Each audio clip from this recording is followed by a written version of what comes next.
Hi, I'm on board the experimental gnomish submarine Red November. Look, we're having a few issues down here. We've got floods and fires. All the critical systems are failing. Meanwhile, I'm looking at the periscope. There's a giant octopus outside. Can you send a rescue crew ASAP, please? Yes, I've consulted the sub's manual, but I'm having a hard time following it. What's that? Page 20.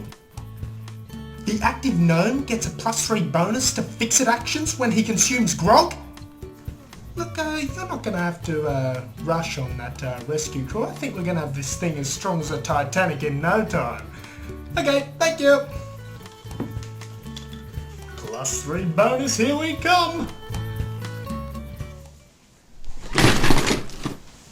Oh, geez, sorry, mate. Oh, jeez. When I first heard of the theme of Red November, it had my attention, but when I heard the fact that the game was playable solo, I headed out to the city to grab myself a copy. In Red November, there are some drunken gnomes on a sub, and the sub's out of control. So all the gnomes are going to have to work together to keep the ship intact until help arrives. The rescued players, if any, will be the winners. If a player decides to bail and leave his comrades to deal with the sub, and they fail at getting rescued, then the trader will be the winner. Red November is a cooperative game for 3 to 8 players on the box, but it is perfectly playable from 1 to 8. It has an approximate playtime of 1 to 2 hours and is recommended for ages 13 plus. So let's have a quick overview of how this game is played. So here we have the sub. The sub is divided into 10 rooms, each of them numbered. Here we have the disaster tracks. When one of these reach the end, the game is over, and all players on board will kick the bucket. Each disaster track can be reset by doing a successful fix-it action in the disaster track's corresponding room. Red November is, well, kind of a race against time. Players have to keep the sub in working order long enough for help to arrive. The players' timekeepers in a 3-player game will be placed here on the 60 minutes mark. Players want to live long enough to get to the 0. The timekeepers are stackable and can be placed atop one another. A miniature of the same colour will be placed in a random room. Miniatures here are represented by stars. To keep track of how many minutes a player takes doing things on the sub, they will first move the white ghost marker. Red will start. He opens the latch and enters the room for 1 minute. Note, as he moves, the ghost marker keeps track. He opens another latch and enters the captain's cabin. He decides to raid the captain's private stash of grog. He spends 2 minutes doing so and takes 2 grog tiles. Now comes the update phase. He spent a total of 4 minutes. He now moves his timekeeper to catch up with the white ghost marker. He will stop at every event marker he crosses and reveal an event card. First one, a random room is flooded to high water. He rolls a 10-sided die and places a flood token in the corresponding room. Second event, a fire starts in a random room. Also note that the asphyxiation disaster track has now increased due to the fire. Red now catches up to the ghost marker and it's Purple's go. Purple doesn't want to move. He will stay in the oxygen pump room and try and reset the disaster track by doing a fix-it action on the oxygen pumps. To do a fix-it action, he says how long it will take him to fix the pumps. He says 5 minutes and moves the ghost marker 5 minutes ahead. To see if he's successful, he'll roll a 10-sided die. If the roll is equal or less than the number of minutes the player chose, in this case 5, he succeeds and the green disaster track will be reset. If it is over, however, he fails to fix the pumps, and in this case he rolls an 8 and fails. He now moves his purple timekeeper towards a ghost marker, again stopping for events. Another fire starts, and the asphyxiation track is looking worse. His second event is descent, and the pressure track increases by 1. His timekeeper has now met up with his ghost marker, and it's yellow's go. I'll just say that there are other events. You get locked latches, fires that spread, the kraken outside the sub, time destructions which players will have to fix by a certain time, so there are plenty of ways to lose the game of Red November. The grog tiles will help players doing actions by giving them bonuses, but a player may pass out from grog, which can be very bad for everyone involved. There are also other item tiles that will help players fix things. Okay, I just want to skip ahead a bit to show you how turn order is determined because it's a bit different.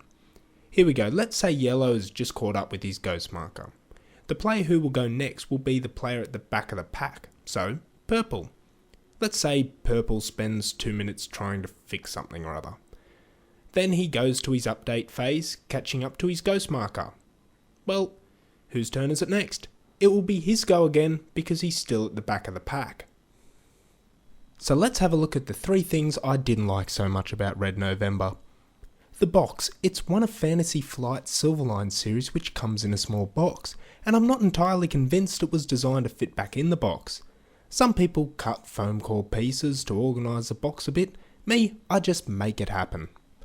The way turn order is determined I actually like. I think it makes a lot of logical sense given the game is a race against time, but it can lead to excessive downtime for some players who are further ahead, as they might watch one player have 2 or 3 turns before they catch up. This can also extend playtime to the point where I felt it dragging a tad. The rulebook's layout. For me, learning the game with no prior knowledge as to how it's played was confusing. It's hard to explain, but basically I think the rulebook only makes sense once you know how to play the game a bit. For example, if I encountered a fire and had never played the game before, I'd consult the fire events section which is on page 19 and expect all the rules regarding fires to be listed there. In this rulebook though, you'll find some rules for fires in this section, but others concerning fires are also noted on pages 9, 10, 12, 14, 15, 16, 18 and 21. So, I found it hard to learn because unless I knew that fires affected those aspects of the game listed on those pages, I wouldn't refer to those pages for the answers for my fire queries. So the rulebook may require a bit of flicking through for a number of games before the game sort of pieces together. In saying that, I have found the rules are well covered in the book. There is the odd wording that left me scratching my head. The bonus is though that once the mechanics are learned, they're very easy to remember. Let's have a look at the 3 things that I thought were a big thumbs up. Solo play. I found Red November makes a great game to play by yourself. I take 3 or 4 gnomes and dive right in anytime I feel like a quick game.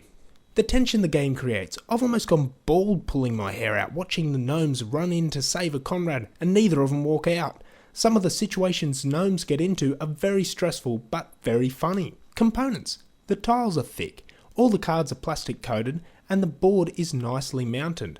I thought the artwork on all the components were great and really suited the game's theme. I always love miniatures in the game as well, and I really like these ones, so much so that I've started painting 4 of them for my solo games. It was solo play that sold me on this game, and solo play is where the game has gotten its replay value from. Now I'll first off say I'm not a huge co-op fan myself.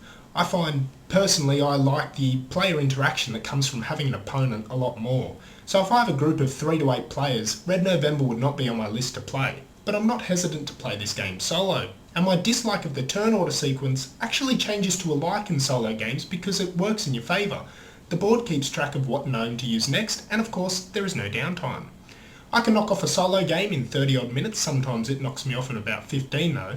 And I think the way the game is designed and the light-hearted theme, 30 minutes seems spot on. 1 to 2 hours in my multiplayer experience seemed a little long. If you haven't played this game before, you will go head to head with the board, and I think Red November is going to put up a fight the entire way through. Even in solo mode, I think it was about 7 or 8 games before I won my first game of Red November. You'll often be overwhelmed by the amount of madness on board, and there is rarely smooth sailing in this game. Now, I have thought of an idea to bring opposition into Red November to get me into it in multiplayer. So for those of you who have played Red November before, this is my idea. I may buy 2 editions of this game. I thought an expansion or variant would be great where you had 2 groups, one playing the typical sub-struggling survival and one playing the rescue team. I'd use the components from the second box and make my own board on a tugboat. The 2 teams would be seeing which could survive the longest. If they both survive, they both win. You can also use the abandoned comrade action to change vessels and therefore change groups. And obviously the crazed gnome rules would be in place to make it really competitive. Maybe also a reversed crazed gnome rule, where players could force the Aqualung on another player and force him to change groups. That's something I wouldn't mind trying. Thank you for joining me on another episode of Castellia Reviews today, and I hope to see you all again soon. Do you want a coffee, mate? I'm going to have one.